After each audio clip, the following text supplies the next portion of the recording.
सर्व बंधू भगिनींना माझा नमस्कार। मी या व्हिडिओमध्ये तुम्हाला सांगणार आहे की मुख्यमंत्री लाडकी बहीण योजनेअंतर्गत फॉर्म भरलेले आहेत आणि त्यांचे फॉर्म देखील अप्रूव्ह झालेले आहेत, पण बँकेकडून त्यांना 3000 रुपये मिळाल्याचे SMS आलेले नाहीत, तर काहींना याचे SMS आलेले आहेत। याचे मुख्य कारण एक असू शकतं, तुम्ही मुख्यमंत्री लाडकी बहीण योजना फॉर्म भरत असताना तिथे बँकेचे डिटेल पूर्ण सगळे दिलेले आहात, पण तुम्ही त्या बँकेचे अकाउंट दिलेले आहे त्या बँकेला तुमचा आधार कार्ड लिंक आहे किंवा नाही हे तुम्ही चेक केलेले नाहीत। तर ते कसे चेक करायचे मी तुम्हाला येथे सांगणार आहे।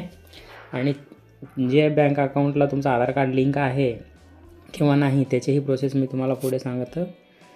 सर्वप्रथम तुम्ही गुगलवरती येथे UADAI असा सर्च करा। हे सर्च केल्यानंतर तुम्हाला सर्वात प्रथम जो पेज येईल, वेबसाईट येईल, त्याच्यावरती क्लिक करा। त्यानंतर तुम्हाला हे ओपन करत असताना जी भाषा सोपी वाटेल त्या भाषा तुम्ही इथून निवडून घ्यायची आहे। असा पेज ओपन होईल। याच्यानंतर आधार कार्डाचे सर्व काही सर्व्हिसेस तुम्हाला इथे दिसेल। आपल्याला आधार सर्व्हिस याच्यावरती क्लिक करायचं आहे। याच्यावरती क्लिक केल्यानंतर तुम्हाला पुन्हा एकदा नवीन हे पेज ओपन झाल्यानंतर स्क्रोल करत खाली जा। खाली गेल्यानंतर इथं आधार लिंकिंग स्टेटस असे आहे, याच्यावरती तुम्ही क्लिक करा। याच्यावरती क्लिक केल्यानंतर स्क्रोल करत खाली जा। त्याच्यानंतर बँक सीडिंग स्टेटस असे लिहून आहे, याच्यावरती क्लिक करा। याच्यावरती क्लिक केल्यानंतर तुमचे आधार कार्ड नंबर येथे टाकून घ्या।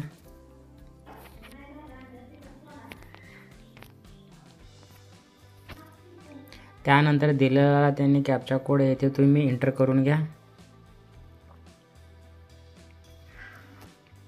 कॅप्चा कोड एंटर करून घेतल्यानंतर लॉग इन विथ OTP वरती क्लिक करा। त्यानंतर तुमच्या आधार कार्डला जो मोबाईल नंबर लिंक आहे त्याच्यावरती 6 अंकी OTP आलेला असेल, तो OTP येथे टाकून घ्यायचा आहे।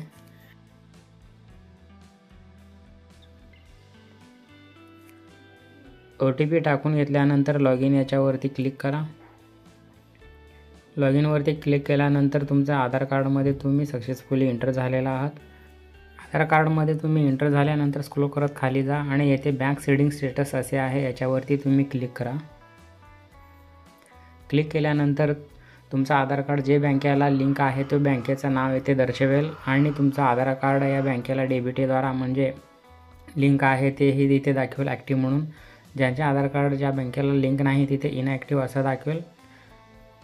तर याचं काही अडचण नाही, तुम्ही या बँकेत जा। त्या बँकेत गेल्यानंतर तुम्ही DBT म्हणजेच आधार कार्ड लिंकिंगचा फॉर्म त्यांच्याकडून घ्या। तो फॉर्म फिलअप करा, त्याला तुमचा आधार कार्ड झेरॉक्स सोबत त्या बँकवाल्याकडे जमा करा।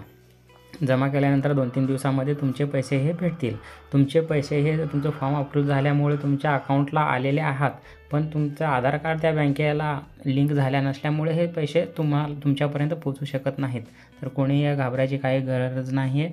तुमचे फॉर्म जे भरलेले तुम्हाला सगळ्यांना हे पैसे मिळतील। रक्षाबंधनाच्या 2 दिवसाआधी ते तुम्हाला सगळ्यांनाही पैसे भेटतील। काही बँकेच्या तांत्रिक अडचणीमुळे किंवा त्यांच्या सर्व्हरच्या प्रॉब्लेममुळे SMS आलेला नसेल, तर तुम्ही हे प्रोसेस करून बघा, काही घाबरण्याची आवश्यकता नाही। धन्यवाद। हे व्हिडिओ तुम्हाला जर आवडला असेल तर लाईक करा, सबस्क्राईब करा आणि हा व्हिडिओ तुमच्या इतर बहिणींना देखील पाठवा, जेणेकरून त्यांनाही समाधान वाटेल। आणि पुन्हा अशा नवनवीन व्हिडिओ पाहण्यासाठी माझ्या चॅनलला सबस्क्राईब करून ठेवा। धन्यवाद।